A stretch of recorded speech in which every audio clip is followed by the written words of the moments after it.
Islamic videos کے لیے ہند Islamic channel کو سبسکرائب کریں، بیل آئکن دبائیں۔ کہ بغداد کا بہت بڑا عالم، بہت بڑے متقی فقیہ تھے، شاگردوں کو ساتھ لے کے حج کے لیے نکلے، اور جب حج کے لیے نکلے، اللہ اکبر، پلسر پہ بیٹھنے والا آدمی ایٹی چلانے والے کا مذاق اڑاتا ہے، کار میں بیٹھا ہوا سائیکل والے کو سلام کرنے میں شرماتا ہے۔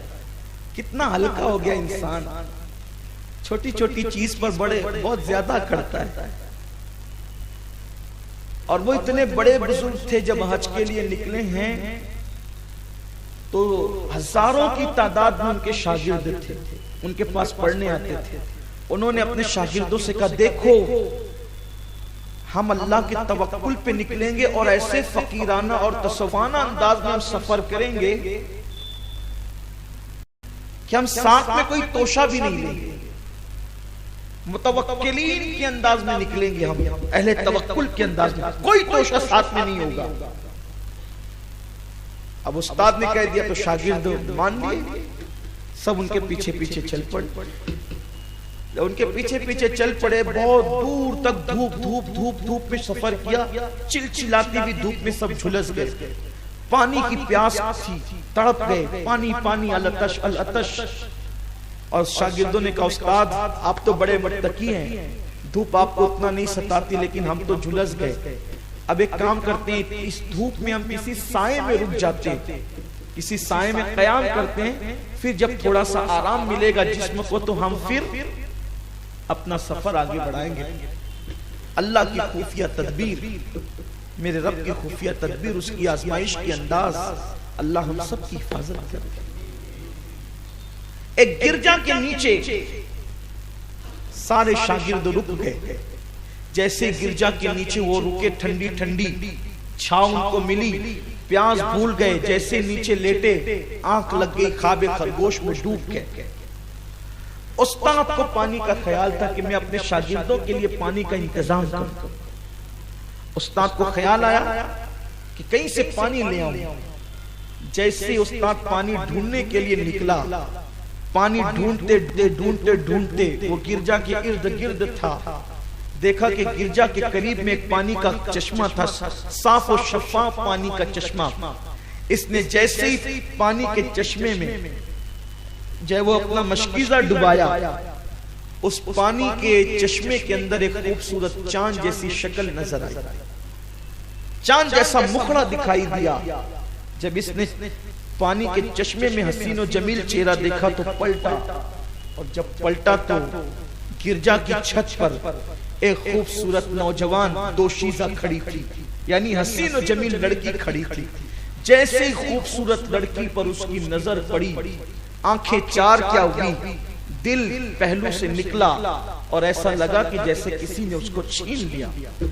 خوبصورت لڑکی کو دیکھتا ہی رہ گیا۔ اللہ تعالیٰ کا کرم شامل حال نہ ہو، من یہدہ اللہ فلا مضل لہ ومن یضللہ فلا ہادی لہ۔ اللہ جسے ہدایت دے اسے کوئی گمراہ نہیں کر سکتا، اور اللہ جسے گمراہ کرے اسے کوئی ہدایت نہیں دے سکتا۔ خطبے میں بار بار ہم سنتے ہیں لیکن توجہ نہیں کرتے۔ اللہ جسے ہدایت دے اسے کوئی گمراہ نہیں کر سکتا، اور اللہ جسے گمراہ کر دے اسے کوئی ہدایت نہیں دے سکتا۔ جیسے اس لڑکی کو دیکھا، آنکھیں چار ہوئی، سینے سے دل نکلا، پہلو سے دل نکلا، ایسا لگا کسی نے اچک لیا۔ اس کے بعد وہ استاد اتنا بڑا فقیہ، اتنا بڑا متقی، اتنا بڑا پرہیزگار، اس لڑکی کے حسن کے فتنے میں مبتلا ہو گیا۔ اور جب اس لڑکی کے حسن اور فتنے میں مبتلا ہوا، وہ پانی بھی بھول گیا، اور اس کے بعد اس نے گرجا کے دروازے پہ دستک دی، جس کی چھت پر وہ لڑکی کھڑی ہوئی تھی۔ گرجا سے راہی باہر نکلا، اس نے حلیہ دیکھا، نورانی چہرہ، خوبصورت عبا اور ہاتھ میں عصا۔ یہ منظر دیکھ کر اس نے پوچھا، آپ کون ہیں؟ راہب سے اس نے جواب دیا کہ میں بغداد کا فلاں عالم اور فقیہ ہوں، مجھ سے کام کیا ہے آپ کو؟ کہ وہ جو گرجا کی چھت پر جو خوبصورت چاند جیسی لڑکی کھڑی ہے وہ کس کی ہے؟ راہب نے کہا میری ہے۔ اس نے صاف سیدھے لفظوں میں ایک حلال سی بات کی، اچھی سی بات کی کہ لڑکی تیری بڑی حسین و جمیل ہے، کیا اس کے ساتھ میری شادی ہو سکتی ہے، نکاح ہو سکتا ہے؟ اس نے کہا عیسائی ہیں ہم، مسلمان ہیں آپ، یہ کیسے ہوگا؟ لیکن بیٹی میری ایک لوتی ہے، میں نے اپنے اوپر یہ بات لازم کر رکھی اور میں نے قسم کھا لی ہے کہ ایک لوٹی بیٹی کو میں نے نازوں سے پالا ہے، میں مذہب نہیں دیکھوں گا، کچھ نہیں دیکھوں گا، مسلک نہیں دیکھوں گا، میری بیٹی جہاں کہے گی میں وہاں اس کا نکاح کر دوں گا۔ لیکن چونکہ آپ مسلمان ہیں اور ہم عیسائی ہیں، بیٹی سے تو پوچھ لوں، چونکہ میں قسم کھا چکا ہوں اس کی پسند سے اس کی شادی کروں گا۔ یہ جیسے ہی راہب اندر گیا اس نے کان لگا دیے، اندر سے باپ نے بیٹی سے کہا بیٹی ایک مسلمان خوبصورت عالم نورانی چہرے والے تجھ سے شادی کرنا چاہتے ہیں، کیا تو اس کے لیے راضی ہے؟ اس لڑکی نے کہا ہم تو عیسائی ہیں، میں اس کے ساتھ کیسے شادی کروں؟ میں بالکل اس کے ساتھ شادی کر لوں گی، لیکن ایک شرط ہے، اگر وہ عیسائی مذہب قبول کر لے اور اسلام چھوڑ دے تو میں اس کے ساتھ شادی کر لوں گی۔ خدا کا اللہ اکبر، اللہ سب کے حال پہ رحم فرمائے۔ ابھی ادھر باپ بیٹے بات کر رہے ہیں، بیٹی اور باپ بات کر رہے ہیں، اس نے چیخ کر کہا معاذ اللہ میں عیسائی ہو گیا، اسلام چھوڑ دیا۔ اس سے پتہ چلا حسن کا فتنہ کتنا خطرناک ہے۔ میں بار بار اپنے جوانوں سے کہتا ہوں افیئر کے چکر میں مت پھنسو، لڑکیوں پہ نظر مت ڈالو، لڑکیوں کے سوکھتے ہوئے کپڑوں کو بھی دیکھنے سے پرہیز کرو۔ اللہ اکبر، یوٹیوب کا استعمال، فیس بک کا استعمال کرتے ہو تو جیسے ہی گندے مناظر سامنے آئے نظریں پھیر لیا کرو، حتی الامکان کم سے کم انٹرنیٹ کا استعمال کرو، کہیں اس فتنے میں مبتلا نہ ہو جاؤ، کہیں اس آزمائش میں مبتلا نہ ہو جاؤ۔ اس شخص نے چیخ کر کے کہا معاذ اللہ کہ وہ عیسائی ہو گیا۔ جیسے ہی راہب باہر نکلا، راہب باہر نکلنے کے بعد کہتا ہے تم نے عیسائیت کا مذہب تو قبول کر لیا، نصرانیت کا مذہب تو قبول کر لیا، لیکن میری بیٹی کے ساتھ اب نکاح کا وقت آتا ہے۔ جیسے ہی اللہ اکبر نکاح کی بات آئی، اس لڑکی نے کہا ہم تو مالدار لوگ ہیں، ہم بہت مالدار ہیں اور تم فقیر ہو، میرا نکاح ہو تو جائے گا تمہارے ساتھ، لیکن دین مہر کیا دو گے، مہر میں کیا ادا کرو گے؟ تو اس نے کہا میرے پاس تو ابھی فی الحال کچھ بھی نہیں ہے۔ اس وقت اس لڑکی نے کہا اب نکاح نہیں ہوگا، نکاح سے پہلے بطور مہر پہلے تم کو 1 سال تک کے ہمارے سور چرانے ہوں گے، خنزیر چرانے ہوں گے، اس کے بعد جو ہے تمہارے ساتھ نکاح ہوگا۔ اللہ اکبر، اللہ کی خفیہ تدبیر، اللہ ہم سب کو اپنی خفیہ تدبیر سے بچائے۔ اس امام نے، اس فقیہ نے، اس محدث نے، اس عالم نے کہا میں تمہارے سور چرانے کے لیے تیار ہوں۔ اور امام ابن الجوزی نے لکھا ہے اپنی کتاب میں، جس عصا کا ٹیک لگا کر وہ جمعہ کے دن منبر پہ خطبہ دیتا تھا، جس عصا کا ٹیک لگا کر وہ عیدین کا خطبہ دیتا تھا، جس عصا کا ٹیک لگا کر وہ حدیثیں پڑھتا تھا، قال اللہ قال رسول کی باتیں کرتا تھا، وہ اس عصا کو لے کر کے نکل گیا اور عصا کے ذریعے سے خنزیر اور سور چرانے لگا، کھیتوں کے اندر سور چرانے لگا، سور کے بچوں کو اس عصا سے وہ ہانکنے لگا اور وہ اس میں مصروف ہو گیا۔ شاگردوں کی نیند کھلی تو انہوں نے دیکھا کہ استاد غائب، استاد کو ادھر ادھر ڈھونڈا، استاد نہیں ملا۔ جب استاد نہیں ملا تو انہوں نے سوچا کہ استاد کا حال اگر کوئی بتا سکتا ہے تو یہ راہب بتا سکتا ہے۔ وہ راہب کے دروازے پہ پہنچے، ہزاروں شاگرد، اور کہا ہمارا استاد کہاں گیا؟ ان کو یوں لگا کہ ہمارا استاد مسلمان ہے، کہیں پر یہ راہب نے تو اس کو قتل نہیں کر دیا یا کیا کر دیا۔ پہنچے تو راہب نے پورا واقعہ، لڑکی والا واقعہ، خنزیر والا واقعہ سب پورا کی پورا بیان کیا۔ شاگردوں میں کوہرام مچ گیا، چیخ و پکار مچ گئی، ہلہ مچ گیا، رونے دھونے لگے۔ پھر سوچا کہ چلو آخر استاد ہے، اس کو نصیحت کریں گے، اس کو سمجھائیں گے، اس کو منائیں گے۔ سارے شاگرد پہنچے تو دیکھا خطبے والے عصا سے وہ سور چرا رہا ہے، ان کے پیچھے پیچھے بھاگ رہا ہے، ادھر سور جاتا ہے تو عصا لگاتا ہے، ادھر سور جاتا ہے تو عصا لگاتا ہے۔ اللہ اکبر۔ پھر کیا ہوا؟ اس کے شاگردوں نے اس کو کہا استاد تو یہ کیا کر رہا ہے؟ اور تجھے معلوم نہیں اسلام حق ہے، اسلام سچا ہے، تم نے ہی تو ہمیں بتایا کہ اسلام حق ہے، اسلام سچا ہے۔ ساری باتیں سن کر نصیحت بے اثر، اس نے کیا کہا پتا؟ جاؤ مجھے مت سکھاؤ، میں تم سے زیادہ جانتا ہوں۔ مجھے مت سکھاؤ، میں تم سے زیادہ جانتا ہوں۔ شاگردوں نے دیکھا کہ اب یہ نصیحت اثر نہیں کرتی۔